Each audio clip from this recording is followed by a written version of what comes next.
കണ്ടോ, ഈ കാണുന്നതാണ് കേട്ടോ ആ രൂപേ തോമസ് ലീഹയുടെ രൂപം.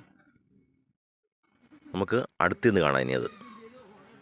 നമ്മളൊക്കെ ഈ വാഗമണ്ണിൽ വരുമ്പോഴേ വാഗമണ്ണിൽ ഒരു കുരിശുമലയുണ്ട്.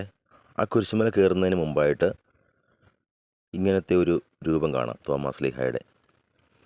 ആ രൂപത്തിന് മുകളിൽ അത് കാണുവാൻ വേണ്ടി ഞങ്ങളൊന്ന് അതിൻ്റെ മുകളിൽ കയറി നോക്കി. കൊള്ളാം, വളരെ നല്ല ഒരു ഫീലായിരുന്നു. വാഗമൺ കുരിശുമലയിൽ കയറുന്നതിന് താഴത്ത് തന്നെയാണ് ഈ സ്ഥലം വരുന്നത്.